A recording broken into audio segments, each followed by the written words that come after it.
बच्चों नमस्ते। सभी को नमस्कार।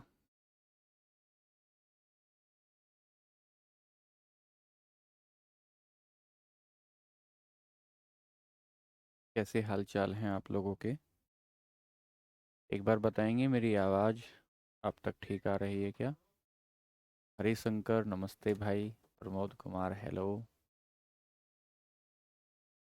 प्रणाम सर जी। सरोज यादव प्रणाम। Good evening Richa Sharma. Good evening, very good evening.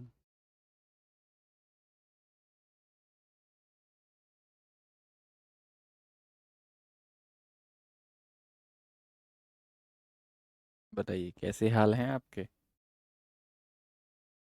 Ankleshwar Yadav. ए भाई। मोनू नमस्ते। चलो, अब तो हमारी कई क्लास हो गई हैं, 4-5 क्लास हो गई हैं बच्चों। तो बताइए समझ में आ रहा है क्या? लगभग 4-5 क्लास हमारी हो गई हैं, तो एक बार बताएंगे कि ठीक लग रहा है? एक ट्यूनिंग हमारी आपकी बन गई है कि नहीं? फिजिक्स में जो टोन बोलते हैं ना, ट्यूनिंग या जो टोन बोलते हैं, उसे बोलते हैं कि जब फ्रीक्वेंसी एक ही स्तर की फ्रीक्वेंसी हो जाए, मतलब जब फ्रीक्वेंसी मैच कर जाती है तो उसे टोन कहते हैं। और मुझे ऐसा लगता है कि टीचिंग के लिए या पढ़ाई करने के लिए टीचर और स्टूडेंट की ये टोन का बहुत बड़ा मुद्दा है। नॉलेज का कम होना और ज़्यादा होना एक अलग विषय है, लेकिन नॉलेज को स्टूडेंट और टीचर के बीच एक स्थान से दूसरे स्थान पर पहुंचाना, दैट इज अनदर थिंग। आपसे रिक्वेस्ट है हिंदी में पढ़ाया करें। पिछली क्लास में आपने अंग्रेजी ज़्यादा पढ़ाई थी। अच्छा कौशल भाई, ठीक है, दोनों में ही पढ़ाते हैं मेरे भैया। चलिए, तो आगे बढ़ते हैं, क्लास को शुरू करते हैं। पिछली क्लास में जब हम लोग मिले थे, दरअसल बहुत सारी टर्म ना कौशल भाई अंग्रेजी में ही मिलेंगी। तो उन टर्म्स को अंग्रेजी में ही लिखना पड़ता है, परीक्षा में भी आपको वो अंग्रेजी में ही मिलेंगी। चलिए, तो वहां से आगे बढ़ते हैं। उम्मीद करता हूं कि आप क्लास को रिवाइज कर रहे होंगे। तो पिछली क्लास में जब हम आपसे मिले थे तो हमने वॉल्यूम की, आयतन की यूनिट कुछ आपको बताई थी। और आपने कहा था सर ठीक है, जैसे हिंदी में ही लिख देता हूँ एक बार। बैरल आपको बताया, बैरल के बाद आपको गैलन बताया था। ये सवाल कई बार आया है, बैरल बताया, गैलन बताया।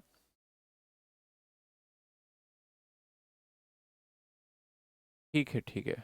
न्यूमेरिकल जहां लिखा है सिलेबस में वहां कहीं थोड़ा बहुत देखेंगे भाई, और वो भी दूसरे एक टीचर देखेंगे। बैरल है, गैलन है, क्वार्ट है, क्वार्ट के बाद पिंट है, और पिंट के बाद औंस हमने पढ़ा था। ये कुछ हमने यूनिट आपको पिछली क्लास में पढ़ाने के बाद आई थी। ठीक है, आज की क्लास में हम, ये तो आपने रिवाइज कर ही रखा है, पहले हम लोग कुछ यूनिट्स पढ़ेंगे, जिसमें एक या दो क्लास इस चैप्टर में अभी हमारी होंगी। तो आज हम पहले आपको यूनिट पढ़ा देते हैं टेम्परेचर की, तापमान की। तापमान के मात्रक,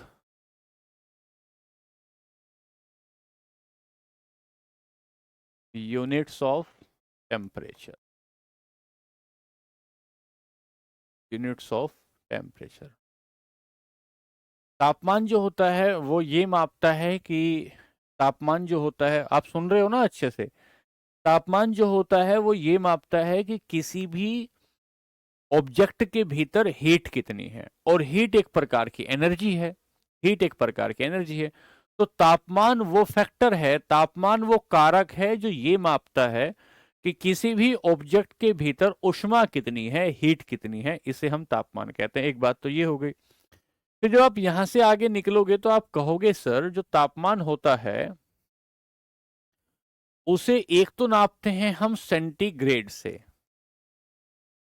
सेंटीग्रेड, या इसे ही सेल्सियस भी कहते हैं। सेंटीग्रेड या इसे ही सेल्सियस भी कहते हैं। एक बात तो ये हुई। सेंटीग्रेड से आगे बढ़ेंगे तो एक मात्रक होगा जिसे हम फारेनहाइट बोलते हैं। फारेनहाइट बोलते हैं। सब आपने पढ़ रखा है पहले से, मैं तो बस आपको रिवाइज कराने आया हूं। ऐसा थोड़ी है कि आप पहली बार पढ़ रहे हैं। और एक एसआई मात्रक जिसे माना गया है वो है आपका केल्विन, वो है केल्विन।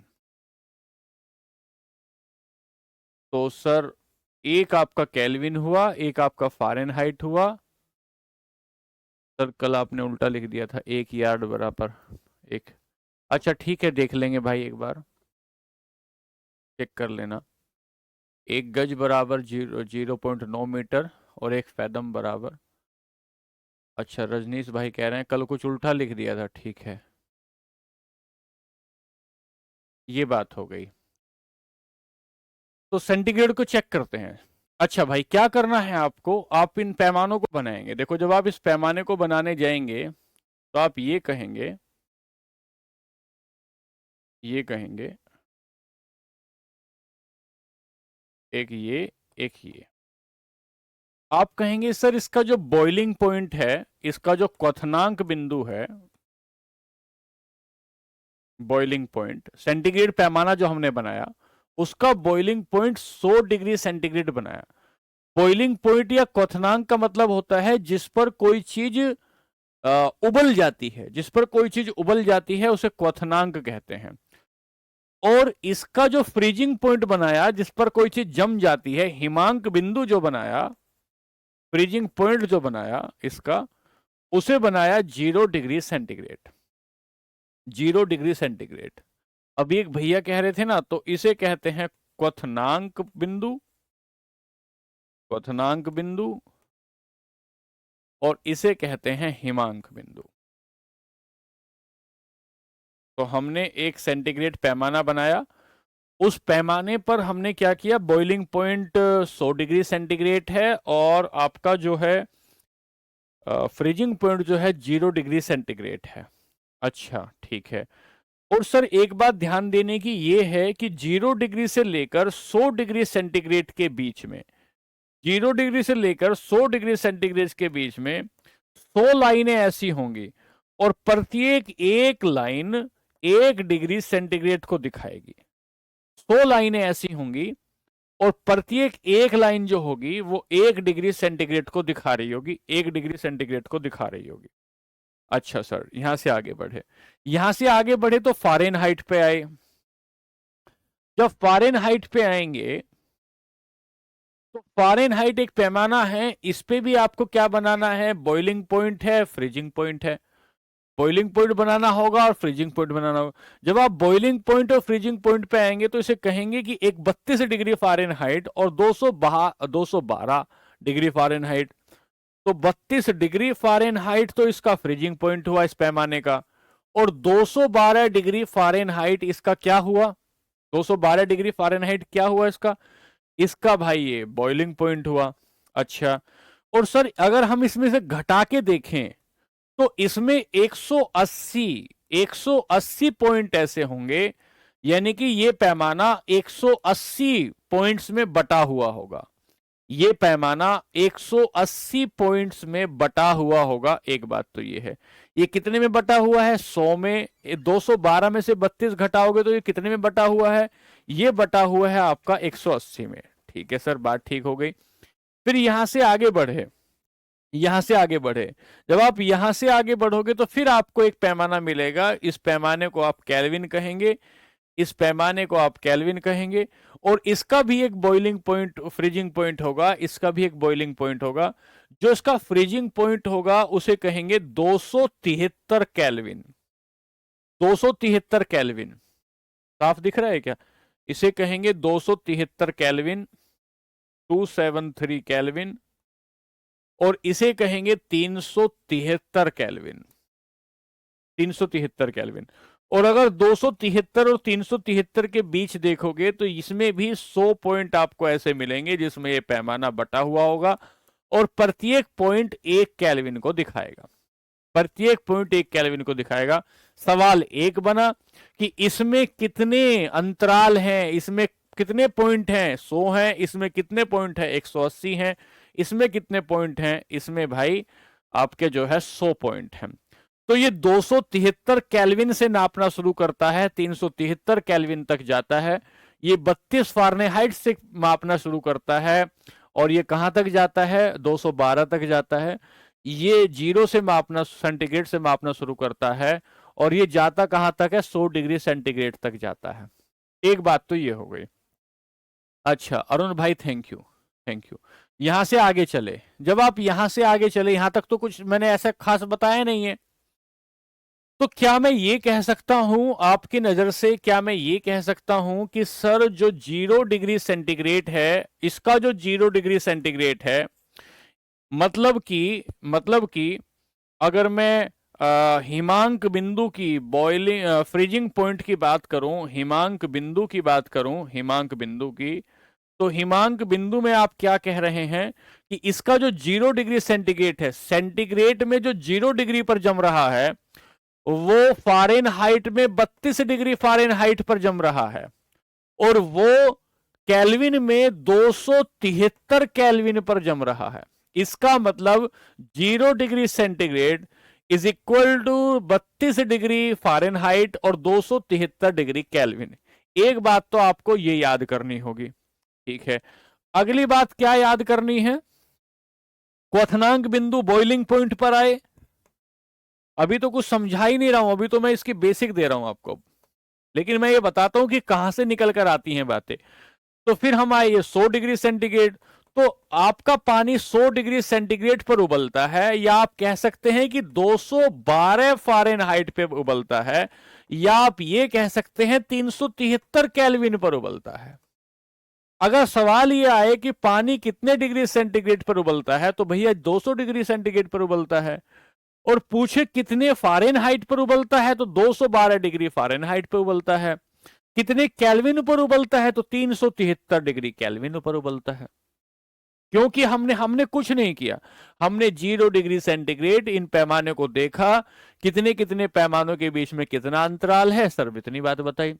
ये सवाल पूछा नहीं जाएगा क्या कि भैया ये किसने बनाया, स्वीडन का कौन सा वैज्ञानिक था, कौन सी ईयर में बनाया, वो सब बातें किताब में लिखी हैं, सब आप पढ़ लेना। अध्यापक का उद्देश्य कुछ बातें समझाना होता है। यहां तक की बात क्लियर है।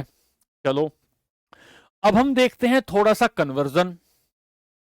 बहुत बेसिक सी बात है, बहुत बेसिक सी बात है। अब हम कन्वर्जन, कन्वर्जन मतलब परिवर्तन, बदलाव। इसका बदलाव देखिए सर, अगर आप सेंटीग्रेड और 273 कर देते हैं, अगर आप सेंटीग्रेड में 273 जोड़ देते हैं, डिग्री सेंटीग्रेड में 273 जोड़ देते हैं, तो ये केल्विन हो जाता है, तो ये केल्विन हो जाता है। ठीक है सर, सवाल का थोड़ा एप्लीकेशन देखेंगे, थोड़ा एप्लीकेशन देखेंगे। एप्लीकेशन देखने जब आओगे, एप्लीकेशन देखने जब आओगे, तो पहली बात क्या लिखोगे कि जो आपका पानी उबलता है, पानी का जमाव या पानी जमता जो है, वो कितने डिग्री पर, 0 डिग्री सेंटीग्रेड पर जमता है, या कितने केल्विन पर जमता है, तो 0 प्लस 273, 273 केल्विन पर जमता है। ठीक है, अगर ऐसा पूछ ले तो भाई पसीना आने की उम्मीद रहती है, लेकिन इसमें कुछ है नहीं। वैसे तो पसीना आ जाता है, पर कुछ भी नहीं है इसमें तो। ठीक है, अगर ये पूछे कि पानी का उबलना, बॉइलिंग ऑफ वाटर, पानी का उबलना, पानी कितने पर उबलता है, तो मुझे तो सीधा सीधा पता है कि 100 डिग्री सेंटीग्रेड पर उबलता है, लेकिन मैं 100 को 273 में इसको बदल दूंगा, 100 या 273 2 प्लस करूंगा तो 373 केल्विन हो जाएगा। ऐसे आप कुछ कुछ अपना बदल सकते हैं, ऐसे आप कुछ कुछ बदल सकते हैं। यहां तक कोई दिक्कत है क्या? मुझे लगता है यहां तक कोई भी दिक्कत नहीं होनी चाहिए। अच्छा, अगली बात है, कोई दिक्कत होगी तो बताते रहेंगे। अगली बात है कि अगर आप फारेनहाइट में बदलना चाहते हैं तो कुछ नहीं करना, इसे रटना है बस। C गुणा 9/5 plus 32 is equal two degree Fahrenheit. C गुणा 9/5 plus 32 is equal two degree Fahrenheit. कैसे देखेंगे इसको? इसको देखने की बात कैसे बनती है? आपने कहा सर मुझे एक बात बताइए कि क्या कि ह्यूमन बॉडी जो होती है, स्वस्थ जो बॉडी होती है, मानव शरीर का जो तापमान होता है, मानव शरीर का जो तापमान होता है वो होता है 37 डिग्री सेंटीग्रेड। 37 डिग्री सेंटीग्रेड होता है मानव शरीर का। जो हेल्दी ह्यूमन बॉडी होती है, बीमार शरीर नहीं है, उसका टेम्परेचर 37 डिग्री सेंटीग्रेड होता है। सर क्या आप हमें यह बता सकते हैं कि वो कितना फ़ारेनहाइट हो सकता है? कितना फ़ारेनहाइट हो सकता है? तो हमने आपको एक सूत्र दिया, इस सूत्र में रख देना है आपको कि 37 डिग्री सेल्सियस 9/5 जमा 32, ऐसे कर देना है। ठीक है सर। और ये क्या निकल कर आएगा? ये फ़ारेनहाइट निकल कर आएगा, क्योंकि हमें तो फ़ारेनहाइट ही ढूंढ रहे हैं हम तो 5 सत्ते 35, 2 बच गया, 5 सत्ते 35, 2 बच गया, और 5 चौक 20, 5 सत्ते 35, 2 बचा, 5 चौक 20, ये बचा। तो इस 9 सत्ते 63, अगर हम इसकी गुना करेंगे, इसकी गुना करेंगे तो 7.4, 9 चौक 36, 3 9 सत्ते 63 और 3 66, 66.6 और जमा 32.0, तो 6 6 और 2 8 और 98.6। तो आप कह सकते हैं कि मानव शरीर का जो तापमान होता है 98.6 डिग्री फ़ारेनहाइट होता है। 98.6। क्या आप सुन रहे हो? क्या कोई कमेंट वगैरह नहीं आ रहे हैं आपके? सब ठीक तो चल रहा है? मानव शरीर का जो तापमान होता है वो 98.6 डिग्री 6 डिग्री होता है। 98.6 डिग्री होता है। ठीक है जी।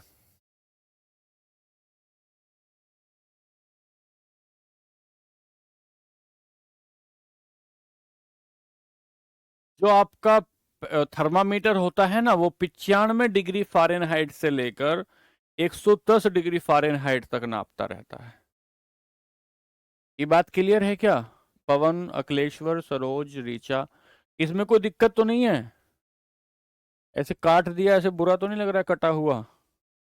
साफ साफ लिख देता हूं। मुझे तो नहीं लगता इसमें कोई दिक्कत होगी, कुछ भी तो नहीं समझा रहा हूं। तब तो हमने 10वीं क्लास में पढ़ रखा है। ई बुक प्रोवाइड करवा दें, प्रमोद कह रहे हैं। प्रमोद पहले थोड़ा सा पढ़ लें।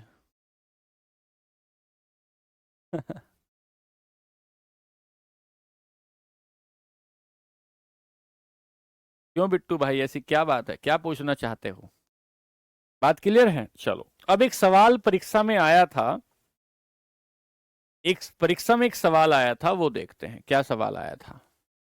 परीक्षा में सवाल ये आया था कि देखो, एक कमाल की बात है, परीक्षक भी तो कमाल की बात पूछना चाहता है। क्या पूछना चाहता है? चलो, -40 डिग्री सेंटीग्रेड बराबर कितने फ़ारेनहाइट? निकाल के बताओ जल्दी, भाग के, मुझे भाग के बताना है एकदम। -40 डिग्री फ़ारेन सेंटीग्रेड कितने डिग्री फ़ारेनहाइट होता है? ये बताना है आपको, ये बताना है। -40।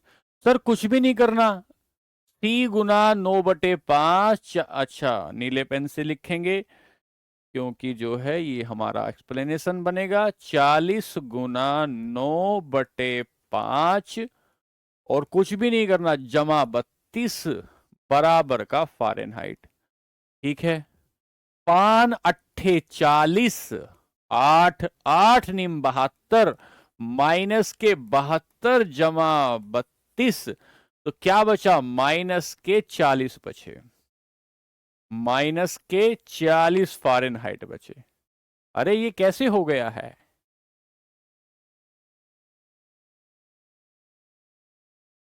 पढ़ाने का तरीका चेंज करें, उतना बेहतर नहीं पढ़ा पा रहे हैं। न्यू कोई लड़का पढ़ेगा तो उसको कुछ समझ में नहीं आएगा। तो न्यू लड़के को पढ़ना क्यों है भाई? इससे आसान क्या पढ़ाएंगे? तो सवाल पता है क्या पूछा है परीक्षक ने?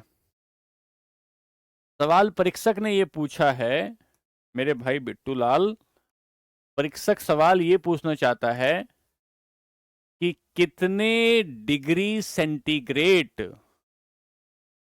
बराबर हो, या कितने डिग्री सेंटीग्रेड और डिग्री फ़ारेनहाइट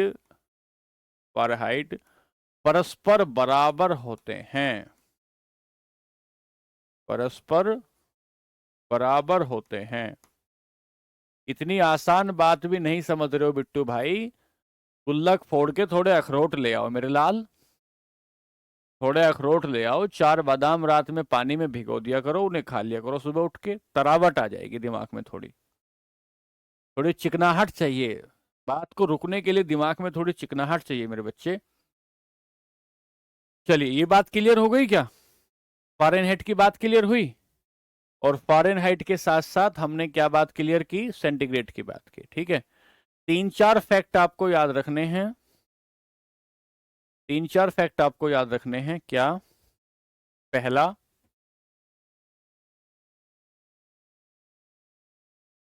चलिए ये बात क्लियर हो गई है, जहां तक लगता है मुझे ये बात क्लियर हो गई है। चलो अब एक हेडिंग डालेंगे जिसका नाम होगा थर्मामीटर। टेम्परेचर की बात चल रही है क्योंकि थर्मामीटर,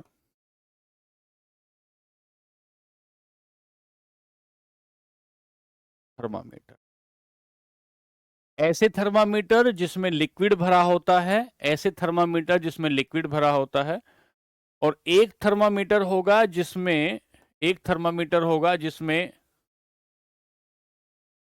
एक थर्मामीटर होगा जिसमें आपका पारा भरा होता है, और एक थर्मामीटर होगा जिसमें अल्कोहल भरी होती है। पारा भरा होता है और एक थर्मामीटर होगा अल्कोहल होती है। ठीक है, आप क्या चाहते हो मैं आपको ये लिखूं? थर्मामीटर एक एक यंत्र होता है, एक तापमापी होता है जिससे किसी भी शरीर के तापमान को मापा जाता है। वर्तमान में 2 प्रकार के थर्मामीटर बनाए जाते हैं, एक को गैस थर्मामीटर कहते हैं, एक को द्रव थर्मामीटर कहते हैं।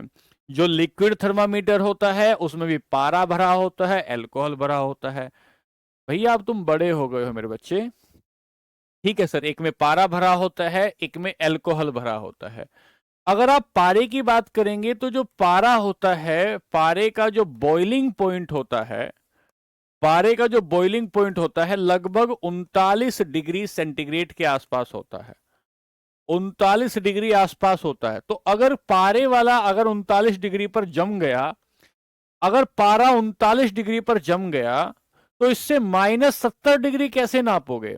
इसका जो बॉइलिंग फ्रीजिंग पॉइंट होता है, इसका जो फ्रीजिंग पॉइंट होता है, ठीक है, और इसका जो बॉइलिंग पॉइंट होता है वो होता है 357 डिग्री सेंटीग्रेड। ठीक है, अब मुझे ये बताओ आप कि अगर पारा जो है 39 डिग्री सेंटीग्रेड पर जम जाएगा, और मैं तुमसे कहूं कि तुम लद्दाख में रात का टेम्परेचर नापो, लद्दाख में रात का टेम्परेचर तुम्हें नापना है, तो क्या नाप पाओगे इससे? ये तो खुद ही जम गया है 39 डिग्री सेंटीग्रेड पर। अरे एक बात बताइए, जो खुद भूत से डरता होगा वो शमशान में जाकर क्या रखवाली कर पाएगा? बताइए भाई, शमशान में जाकर रखवाली तो वो कर पाएगा जो खुद भूत से ना डरता हो। ये तो खुद -39 पर जम रहा है, तो ये माइनस के 60 डिग्री 65 डिग्री बरखोयांश का टेम्परेचर, माइनस का टेम्परेचर कैसे नाप पाएगा? लेकिन ये उबलता है कितने पर, सहन कितना कर सकता है? सहन कर सकता है ये लगभग 357 डिग्री सेंटीग्रेड टेम्परेचर तक सहन कर सकता है।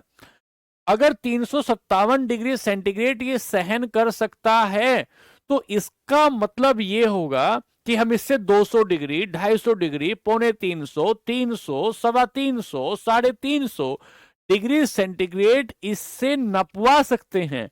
तो ये उच्च तापमान, हाई टेम्परेचर मापने के काम में आता है। ये उच्च तापमान मापने के काम में आता है। उच्च तापमान मापने में प्रयोग होता है। It is use for measurement of high temperature. High temperature को मापने में काम आता है। तो पूछा जाएगा कि पारे से भरे हुए जो थर्मामीटर होते हैं, पारे से भरे हुए जो थर्मामीटर होते हैं, उनमें हम लोग किस प्रकार का तापमान मापते हैं, उच्च और निम्न। आकाश भाई हमें कोई जल्दी नहीं है, ठीक है, तुम्हें तुम्हारा सिलेबस पूरे टाइम पे मिलेगा, तुम उसकी चिंता मत करो, हमें अपने फ्लो में पढ़ाने दो। जल्दी पढ़ाओ, देर से पढ़ाओ, ये हमारे बस की बात नहीं है भाई। अल्कोहल पर आते हैं। अल्कोहल पर आएंगे तो अल्कोहल का जो फ्रीजिंग पॉइंट होता है, सभी तरह के बच्चे होते हैं भाई क्लास में। अल्कोहल का जो फ्रीजिंग पॉइंट होता है वो होता है -115, लगभग -115 डिग्री सेंटीग्रेड होता है अल्कोहल का। और अल्कोहल का जो बॉइलिंग पॉइंट होता है वो होता है लगभग 78 डिग्री सेंटीग्रेड, इसका बॉइलिंग पॉइंट होता है। तो ये बताइए कि जो 78 डिग्री सेंटीग्रेड पर उबल जाएगा भाई, वो ज्यादा तापमान क्या माप पाएगा? तो जो अल्कोहल वाला थर्मामीटर है, इसका प्रयोग हम लोग जो करते हैं, वो करते हैं निम्न तापमान मापने के लिए, या कम तापमान, निम्न तापमान या कम तापमान मापने के लिए इसका प्रयोग करते हैं, मापने के लिए करते हैं, इसका प्रयोग करते हैं। बताओ बच्चों, क्लियर है कि नहीं? भागम भाग हमसे ना हो पाएगी मेरे भैया, हमसे भागम भाग ना हो पाएगी मेरे भाई। यहां तक बात क्लियर है कि नहीं? आकाश भाई, सरोज, अंकित, प्रमोद, चलिए। ये बात थर्मामीटर की आपने आपके सिलेबस में लिखी नहीं गई है, ये हमने एक्स्ट्रा बताई है आपको। अब यहां से आगे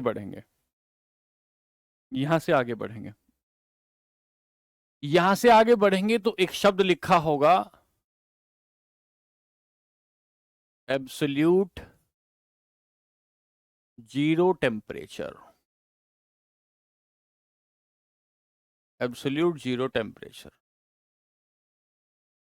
परम शून्य ताप। नोट्स बनाते चलना ध्यान से, एक बार समझ लो, जल्दी जल्दी तो तुम पढ़ते आए हो ही। परम शून्य, आज पहली बार थोड़ी फिजिक्स पढ़ रहे हो। परम शून्य ताप क्या होता है? देखो, सुनना है, समझना है, क्या है कि अभी तक हम लोग कितना हाईएस्ट टेम्परेचर प्रकृति में हो सकता है, हाईएस्ट टेम्परेचर कितना प्रकृति में हो सकता है जिसे नापना चाहिए, अभी तक हम लोग हाईएस्ट टेम्परेचर का पता नहीं लगा पाए हैं कि यार कितना नापा जा सकता है हाईएस्ट टेम्परेचर। एक पायरोमीटर नाम का यंत्र होता है, वो 3000, 4000, 5000 डिग्री सेंटीग्रेड तक भी नाप सकता है। यानी कि अगर हम सन की बात करेंगे, सूरज की बात करेंगे, तो उसका टेम्परेचर आप कहते हैं कोर में उसका टेम्परेचर 5000, 6000 डिग्री सेंटीग्रेड हो सकता है। कहीं और देखेंगे तो क्या पता टेम्परेचर ज्यादा भी पाया जा सकता है। तो हम ये कह रहे हैं कि ज्यादा टेम्परेचर के मापन के बारे में, कि प्रकृति में हाईएस्ट टेम्परेचर कितना हो सकता है, इसका अभी कंफर्मेशन नहीं हुआ है। लेकिन प्रकृति में संभव न्यूनतम ताप कितना हो सकता है, पॉसिबल मिनिमम टेम्परेचर कितना हो सकता है, यह बताया गया है कि ये -273.15 डिग्री सेल्सियस हो सकता है। -215 डिग्री सेल्सियस हो सकता है, सेंटीग्रेड हो सकता है। इसे ही परम शून्य ताप कहते हैं, इसे ही परम शून्य ताप कह सकते हैं, इसे ही परम शून्य ताप कहते हैं।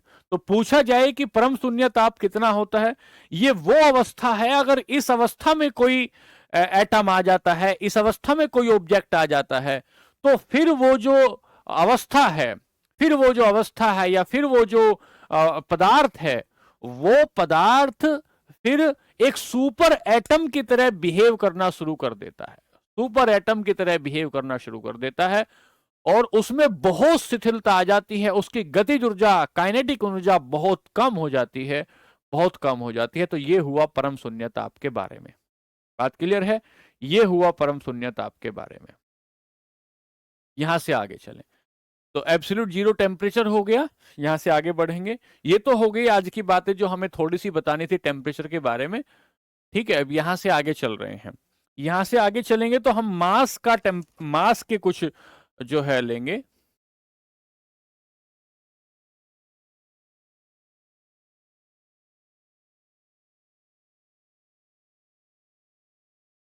चलिए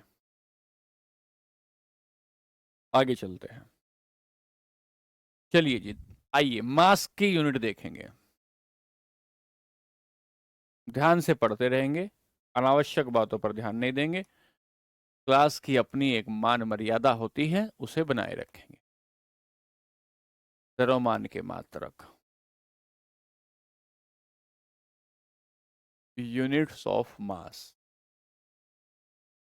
और ये द्रव्यमान आपके पेपर में अलग से दिया गया है, आपके सिलेबस में अलग से दिया गया है। डिटेल में तो देखेंगे ही, डिटेल में तो देखेंगे ही। आप इधर देखें, मास क्या होता है। किसी भी पदार्थ के भीतर या किसी भी वस्तु के भीतर, किसी भी वस्तु के भीतर कुल पदार्थ की मात्रा कितनी है, अमाउंट ऑफ सब्सटेंस कितना है किसी भी ऑब्जेक्ट के भीतर, उसे हम द्रव्यमान कहते हैं। सर द्रव्यमान शब्द अगर हिंदी में तोड़ोगे तो द्रव्यमान, द्रव्य, चीज, वस्तु, ऑब्जेक्ट। जैसे यहां रखी हुई सारी कुर्सियां फर्नीचर है, लेकिन किसी एक विशेष फर्नीचर का नाम कुर्सी है। ऐसे ही दुनिया की सारी चीजें विज्ञान की भाषा में द्रव्य हैं। उनमें से किसी एक ऑब्जेक्ट का नाम समोसा है, उनमें से किसी एक ऑब्जेक्ट का नाम कुत्ता है, बिल्ली है। तो वास्तव में जो भी दिखाई देता है वो सब क्या है, आसपास जो भी महसूस कर पा रहे हैं, जो भी देख पा रहे हैं, वो सब द्रव्य है। उसके भीतर कुछ तो पदार्थ है ना। अरे हमारे वैज्ञानिक, हमारे शास्त्री, हमारे पुराने ऋषि मुनि ये कह के गए कि आसपास का समस्त ब्रह्मांड पंच तत्वों से मिलकर बना है। अग्नि हो, आकाश जिसे वायु हो, जल हो, नीर हो, मिट्टी हो, पंच तत्वों से मिलकर बना। ये जो पंच तत्व हैं, ये जो पांच तत्व हैं, इन पंच तत्वों को ही क्या कह रहे हैं, द्रव्यमान कह रहे हैं। अरे कितना है ये पंच तत्व, कितना है ये द्रव्यमान, इसे कितना है ये पदार्थ की मात्रा, इसे द्रव्यमान कहते हैं। तो एक बात तो ये हुई कि द्रव्यमान क्या होता है। तो क्या कहेंगे, किसी भी पदार्थ में, आगे चैप्टर में पढ़ेंगे, यहां डिटेल बताई थोड़ी सी। द्रव्यमान के मात्रक को देखेंगे। पहला मात्रक देख रहे हैं, पहले मात्रक को देखेंगे, उसका नाम होगा मीट्रिक टन। मीट्रिक टन, ये जो मीट्रिक टन है, मीट्रिक टन है, इसे ही टन भी कहते हैं। मीट्रिक टन को ही, मीट्रिक टन को ही क्या कहते हैं, टन भी कहते हैं। और ये 1000 किलोग्राम कहेंगे इसे, 1000 किलोग्राम। एक बात हो गई, बहुत बेसिक बेसिक बातें लेकर चल रहे हैं। दूसरी बात कहोगे क्विंटल, क्विंटल, क्विंटल, क्विंटल होता है, एक क्विंटल बराबर 100 किलोग्राम होता है। एक क्विंटल बराबर 100 किलोग्राम होता है, 100 किलोग्राम होता है। तो क्या कहेंगे कि एक मीट्रिक टन में 10 क्विंटल होते हैं। एक मीट्रिक टन में, एक मीट्रिक टन में 10 जो है क्विंटल होंगे। एक बात तो ये हो गई।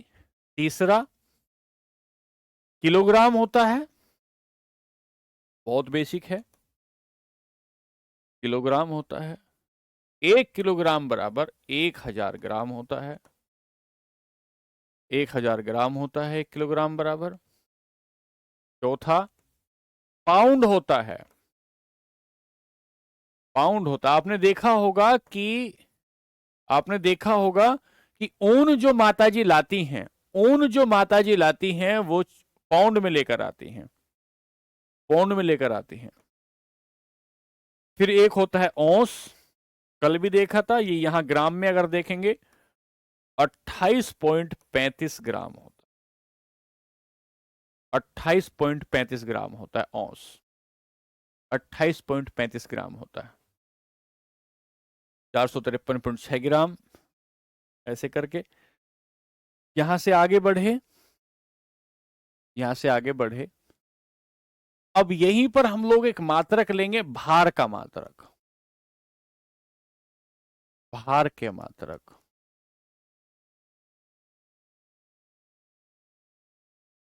Unit of weight, unit of weight, भार का मात्रक समझेंगे। ये देखिए, गोविंद राज अलग ही दुनिया में घूम रहे हैं। H2O O2 एलिमेंट है और सर कंपाउंड है, ये क्या पूछना चाहते हैं? ये अलग ही दुनिया में है। क्लास चल रही है ज्योग्राफी की, ये बजा रहे हैं आला ढोला। गोविंद राज, मेरे लाल पढ़ लो, मिल जाएगा कुछ, नहीं तो बस यही है। ठीक है जी। Weight is equal to W equal to M into g होता है। ये जो जी होता है इसका मतलब होता है ग्रेविटेशनल एसिलरेशन, ग्रेविटेशनल एसिलरेशन। इसको डिटेल में पढ़ेंगे भैया आप, क्योंकि आपके पेपर में ये बहुत अच्छे से दिया गया है।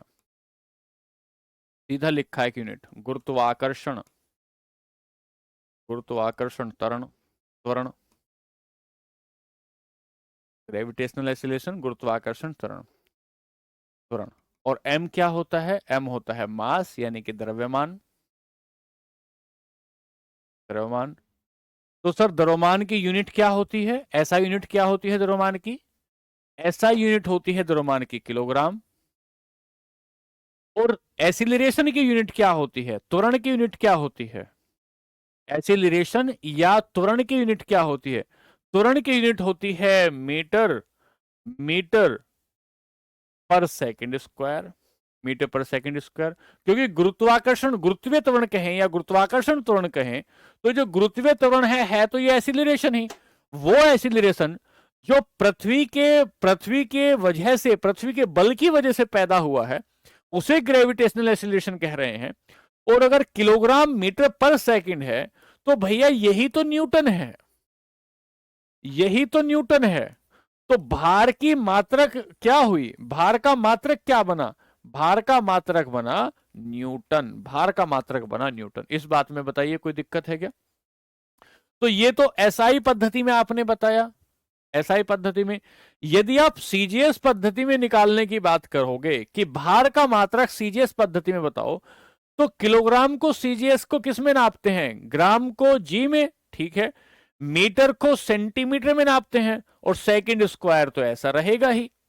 और भाई ये तो बताओ कि पिछली क्लास में आपने समझा है कि इसे ही डाइन कहते हैं, इसे ही डाइन कहा जाता है। तो अगर पूछा जाए परीक्षा में, अगर आपसे सवाल पूछ लेगा, तो आप बताएंगे कि जो भार है ना, वेट जो है, इस वेट की एसआई यूनिट जो होती है वो न्यूटन होती है। और इस वेट की जो सीजीएस यूनिट जो होती है वो डाइन होती है। ये डाइन और न्यूटन क्या क्यों होती हैं, इसमें कोई तकलीफ है तो बताइए, इसमें अगर कोई तकलीफ है तो बताइए, जल्दी बताइए तेजी से।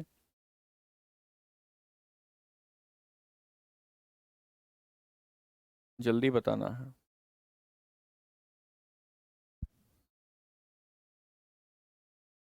हाँ भाई, बच्चों,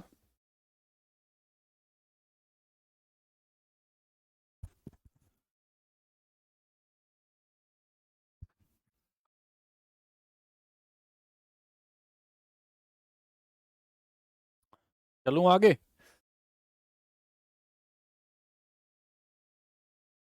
क्लियर है? नोट्स बनाते चलना ठीक से, ठीक है। आपको बहुत अच्छा लगेगा, एक दो कल वाली ये यूनिट कंप्लीट हो जाएगी, फिर लगेगा ठीक है कुछ समझ में आया है। यहाँ से आगे बढ़ेंगे, यहाँ से आगे बढ़ेंगे तो अब हम लोग यूनिट्स पढ़ेंगे दाब के मात्रक।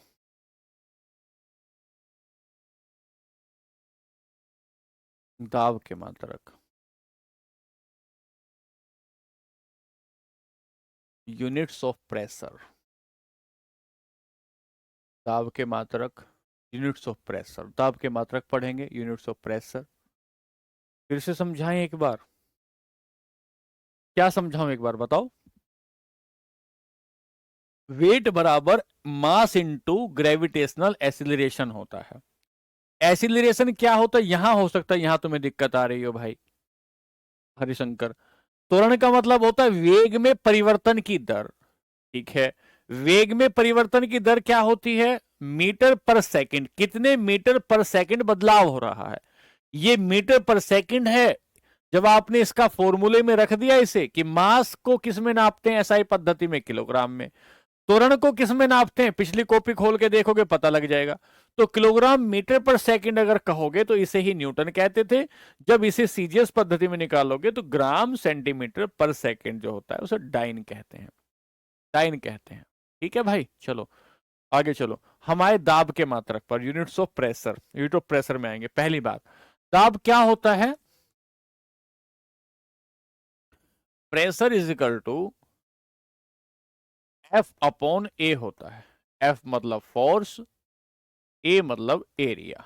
यानी कि क्या इसकी परिभाषा क्या बनती है, परिभाषा बनती है प्रति इकाई क्षेत्रफल पर लगने वाला बल, लगने वाला बल दाब कहलाता है। Applied force, applied force at per unit area is called pressure, is called pressure. FPS में कुछ नहीं नापना है, पेपर में नहीं। आगे चले, ठीक है जी। इसका मतलब मैं ये बताऊं कि मैंने अपना ये पेन यहां लगाया, ऐसे लगाता रहा, लगाता रहा, दबाव लगाता रहा, लगाता रहा, लगाता रहा, इसी को तो प्रेशर कह रहे हैं। ठीक है सर। सर प्रेशर की कई सारी यूनिट हो सकती हैं, पहले तो यहीं से एक यूनिट निकालेंगे, ठीक है। फोर्स की यूनिट क्या होती है, पहले तो इस फॉर्मूला से एक यूनिट बनाएंगे। फोर्स की यूनिट क्या होती है, फोर्स की यूनिट होती है न्यूटन। एरिया क्या होता है, लंबाई गुना चौड़ाई, मतलब मीटर का स्क्वायर, लंबाई गुना चौड़ाई मीटर का स्क्वायर, ठीक है। तो क्या मैं इसे ये कह सकता हूं कि न्यूटन पर मीटर स्क्वायर, हाँ जी कह सकते हो न्यूटन पर मीटर स्क्वायर। और ये जो न्यूटन पर मीटर स्क्वायर है, इसे ही किसी वैज्ञानिक के नाम पर कहते हैं पास्कल। इसे ही किसी वैज्ञानिक के नाम पर क्या कहा जाता है, पास्कल कहा जाता है। तो पास्कल किसकी यूनिट है, पास्कल किसकी यूनिट है, पास्कल यूनिट है आपकी प्रेशर की, पास्कल यूनिट है आपकी प्रेशर की। एक बात तो ये हो गई प्रेशर के बारे में, इसमें तो कोई दिक्कत नहीं, मैंने कहां से निकाली है, फोर्स को कहते हैं न्यूटन, फोर्स होता है F equal to M A, M होता है मास किलोग्राम में नापा जाता है, ए होता है एसिलेशन मीटर पर सेकंड में स्क्वायर में नापा जाता है, उसको ही न्यूटन कहते थे, न्यूटन पर मीटर, इसको पास्कल कहा गया। एक बात हो गई, फिर आगे चलेंगे, दूसरी यूनिट लेंगे बैरोमीटर। दूसरी, ये तो एक यंत्र है बैरोमीटर, तो हालांकि बैरोमीटर, बैरोमीटर से भी क्या नापते हैं, ये एक यंत्र है, मात्रक है, ये यंत्र है, ठीक है। बस यहां आ गया तो चलो लिख लो अब, कोई बात नहीं, बैरोमीटर है।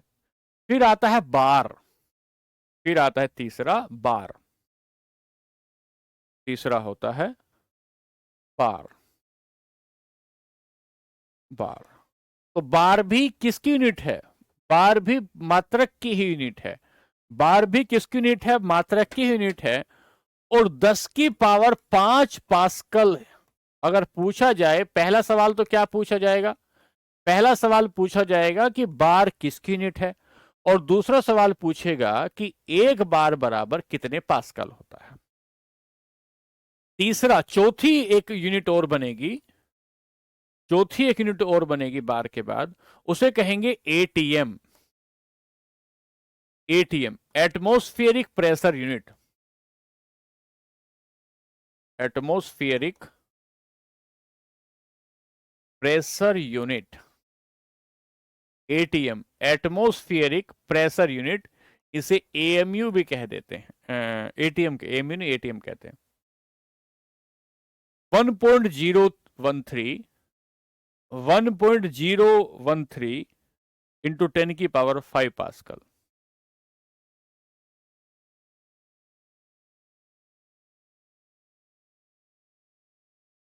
पास्कल।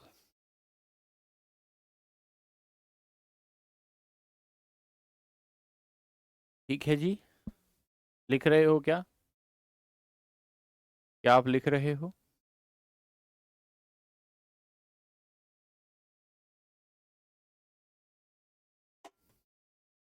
टोर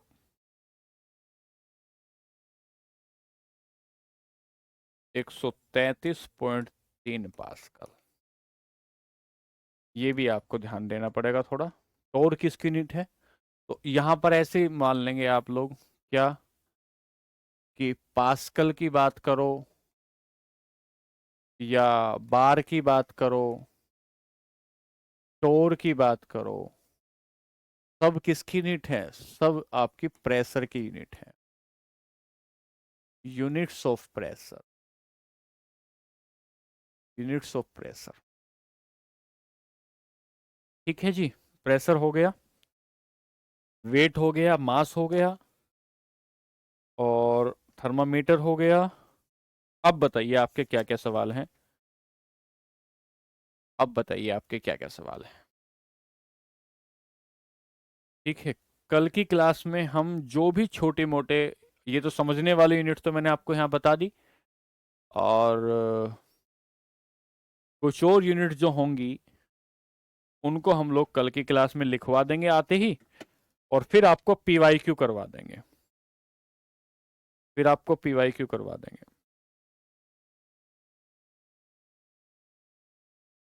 न्यूनतम संभव ताप हो गया।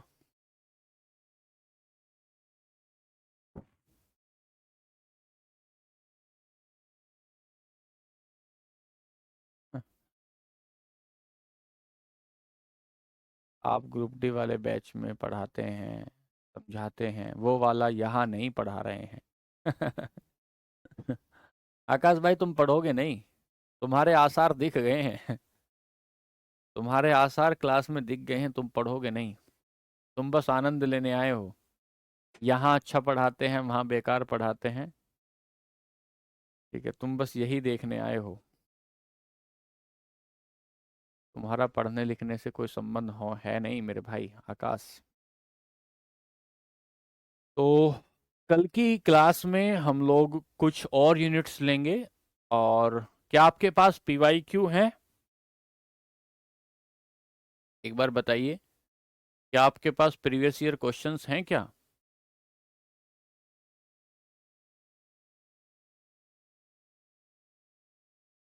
जल्दी से मैसेज करो। हाँ सूरज वही पूछ रहे हैं, पीवाईक्यू हैं आपके पास?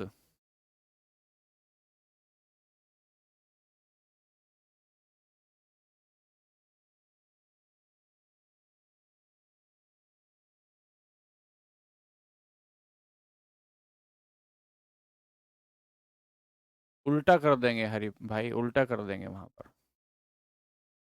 ठीक है, तो मार्केट से कोई पीवाईक्यू ले लीजिए, मार्केट से कोई पीवाईक्यू ले लीजिए और उस पर काम करिए। ठीक है, विभिन्न विभिन्न परीक्षाओं में आए हुए सवाल जो होंगे, अलग अलग परीक्षाओं में जो सवाल बनते हैं इस चैप्टर से, वो मैं आपको करा ही दूंगा, उसकी आप चिंता ना करें।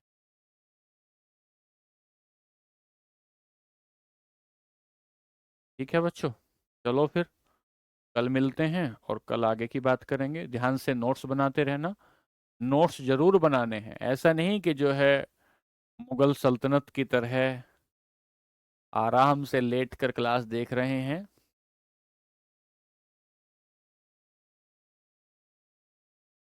एटीएम में 10⁵ है भाई, 10⁵ है। ठीक है, तो नोट्स बनाते रहेंगे और फिर मिलेंगे हम लोग अगली क्लास में।